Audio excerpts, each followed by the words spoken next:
Welcome into the latest edition of ESPN FC. I'm Dan Thomas, joined in the studio today by Ali Moreno and Shaka. Hislop. About 20 minutes ago, it was confirmed Lionel Messi is this year's winner of the Ballon d'Or, picking up the award for the 8th time. The debate was whether or not it'd be him and Haaland. In the end, it was the World Cup winner who comes home and wins the trophy once again. For more on this, let's welcome in, shall we? Melchiot's with us. Jules is with us as well. I think who cares about this? Jules, you care about this? I do care about it. I've told you many times, because the players care. And as long as they care, I think we should care, and I certainly care. I love those ceremonies. I understand it's an individual award in a collective sport, but you see how much it means to them, how much it means to Messi to win it again, how much it means for all of them to be there. They all turn up in Paris. They don't have to go, especially the one who don't win, but yet they all go because they care. It matters to them. So if it matters to them, it matters to me. Oh, beautiful. Did he deserve it, Shaka? Yeah, I think so.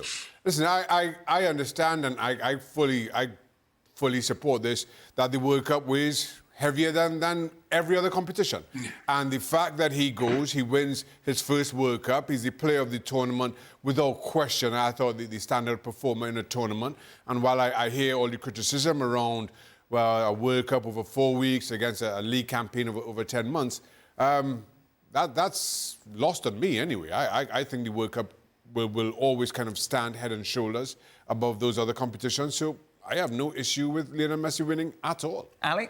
Yeah, it's not a detriment to Erling Haaland at all. It doesn't depict Erling Haaland in a poor way whatsoever. It's just a celebration and an elevation of Lionel Messi and certainly his performance in the World Cup. And I'm with Shaka. People will have their own personal opinions as to what the importance of the World Cup is. To me, it still remains the most important competition in the world. Much more important to me, anyways, than Champions League and a league campaign as well. And so when it comes to this particular award, if you need to separate great from great, which is what we're doing here, we're trying to separate great from great, I think you need to find some reasons. And the reasons, to me, is very clear. Lionel Messi was the best player for the best team in the World Cup, and therefore he deserves this award. Mario? No, I agree. You guys highlighted already. I think when we start the game of playing football, everybody can tell you so many different things. But one thing is the get-go that we all focus on as individuals is representing your country. When you represent your country, you wear a jersey. We sometimes make jokes about it and say it weighs a lot. It's very heavy. Why is it heavy? Because you have the pride of the country on your shoulders. And I think when you go to the Cup, set you apart in winning that. So when you start your football career, you think only about that. For the ones who didn't win it, including myself, I dream of playing for my national team and then winning it. He won it. And that does not take away from guys, I repeat it, Champions League and all them are great tournaments, and you want to be part of that.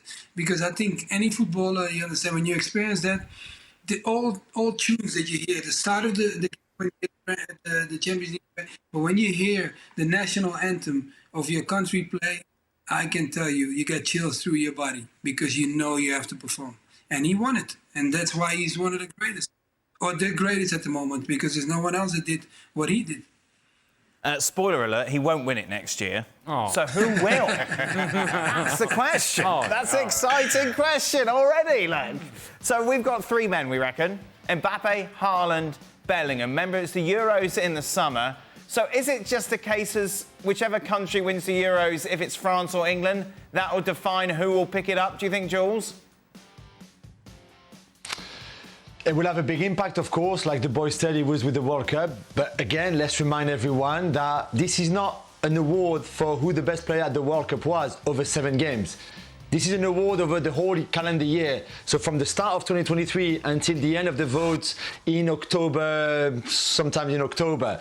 This is not just on the World Cup. If you've been the best at the World Cup over 7 games, that doesn't give you the Ballon d'Or. Same with the Euros, same with the Olympics, same with anything you want, really. So this has to be clear. Messi won it. He's the greatest player of all time.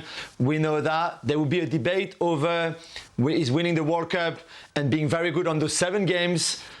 better or harder than over the whole season in a league or in a Champions League campaign? This is a very interesting debate, I think. And for next year, of course, the Euros would have a big impact on it. If Bellingham wins it and shines with England, if Mbappe wins it, if Musiala wins it with Germany, I don't know, whoever does, a Spanish player, whatever, it will have a big impact. But let's not forget as well that the whole calendar year matters very much as well in the way people are voting for the Ballon d'Or. Doesn't matter that much, Jules, does it? Yeah, Jules. I think it really matters that much. But hey, was Messi very good in Paris? Be honest. Jules has forgotten that he what, existed you mean outside in of the World Paris. Cup? Yeah, outside of No, but Messi is the let's be greatest honest. player. But in Paris, what we have seen over the whole time of Messi in Paris is not the shine that we are used to seeing of him. Because in Barcelona, what he did, boom. No one can talk about that. What he did for Argentina at the World Cup, no one can talk about it. But in Paris, he said it himself too. It was difficult for him. No, for sure. But listen, I'm well done to Messi. He deserves it. Like Eden Hazard said, it's logical that he wins it. No problem. But if you just take the World Cup just for a moment, just slightly outside of it, and it's very important because it's the World Cup, of course. But if you take it out, Erling Haaland had a better year than Lionel Messi, overall. Even when Messi was in Paris, and certainly more than since Messi went to America, to Inter Miami. There's just no doubt. Of course, the 7 games in the World Cup, a competition that Haaland didn't play in, makes a big difference. Of course it does. But I was just saying that the Ballon d'Or is also on the whole calendar year, not just, this is not the best player of the World Cup award. It's not that. So in a way, Ali is saying he was the best player for the best team at the World Cup, so he deserves the Ballon d'Or. This is not true. He didn't win the Ballon d'Or just because of the 7 games in the World Cup. Or certainly he should not win it, because again, it's on the whole calendar year. It sounds nice, but you have to win the World Cup, my friend, because I think if we speak to Haaland, he will agree too. The World Cup is where he wanted to be. Sorry for that. His nation, of course, didn't make it, but this has a big effect on whatever, because what he did on the World Cup is what almost made us realize, like the whole season that we played, that we see a diamond shine like that. Yeah, that the effect what Messi did in the World Cup. Come on now, it's the same. When I love the World Cup, 1986. Why do I remember that? Maradona, whole World Cup. He made me go, wow. Messi did the same thing. And he killed Holland there, so I'm talking as a Dutch boy. So, the World Cup made a big difference. I didn't think we were going to be debating this, but so does Jules then think that Messi should not have won it then? Is that what he's saying? No. Me? No. I'm just saying to you, I'm just reminding people the rule is not you're good at the World Cup, you win the Ballon d'Or. You win the World Cup, you win the Ballon d'Or. It doesn't work like this. This is it. I think if you look at Haaland's season overall, his calendar year, he was very impressive. He was very good. He won a treble, etc. I'm just saying, I understand the debate. A lot of people are not happy that Messi won the Ballon d'Or. I've got no problem with Messi winning an 8th Ballon d'Or, the 8th in 14 years. I don't have a problem with it. I'm just saying this is not the Ballon d'Or. You don't win the Ballon d'Or because you win the World Cup, because you are the best player and the best team at the World Cup. It's not for that. It's a big impact on it. But that's not just the reason why you win the Ballon d'Or, or it should not be the reason why you win the Ballon d'Or. Well, but you say that, Jules, but then the people who vote maybe don't have the same kind of mindset as you.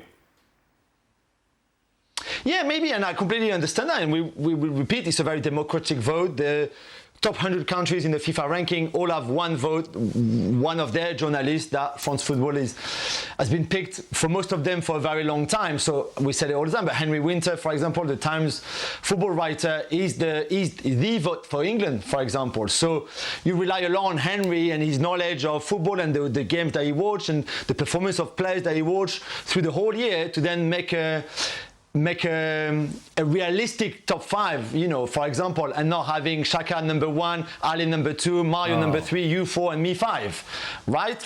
In fairness. I'm glad I'm above you. So this is very democratic. You're ahead of me. I just did that for you because you're way behind me in fantasy football this season. But this is all. I'm just repeating. I completely understand why Messi wins it, and he's an incredible player, and he had overall a very good year. I just can understand why people don't understand why he won it this year, simply because he was very good at the World Cup. That's all. Who wins it next year, Shaq? And in that trio, I think right now, I think Jude Bellingham is miles ahead of everybody else. Well, Haaland and Mbappe as per this graphic. Jude Bellingham, the way he started the season, it'll take some catching. And then, not to kind of double down or regurgitate the international debate, if England does well at the Euros, I'm not sure it's even worth having a vote. Just give it to him and let's just move on. Everybody just go to bed early. Easy now. I'm just saying. I want to go to bed. Have a good night's sleep. Jules wants the ceremony. He wants the voting. He wants all that. Jules wants to go and get some freebies. Go to bed early. All right. Okay. But again, to the point of that we're separating greatness here, and two of these guys are playing in the same tournament in the Euros. You can't help but compare how their teams do in the Euros. You simply cannot help but, if you're looking for comparison and you're looking ways to separate Bellingham from Mbappe, Mbappe from Bellingham, and one of their teams goes longer and deeper into the tournament and goes on to win it, then of course it tilts the conversation in his direction. It has to play a role. It has to play a part, whether Jules likes it or not. Do you think we were actually debating Jorginho or Messi at one stage? Do you remember those days? Who was debating that? What lovely days they were. Let's just confirm the other awards that were given out. Of course, the other big one is the women's Ballon d'Or. Aitana Bonmatí was awarded that, of course, a key part in Spain's success in the World Cup. Best striker, Erling Haaland. Emma Martinez gets best goalkeeper.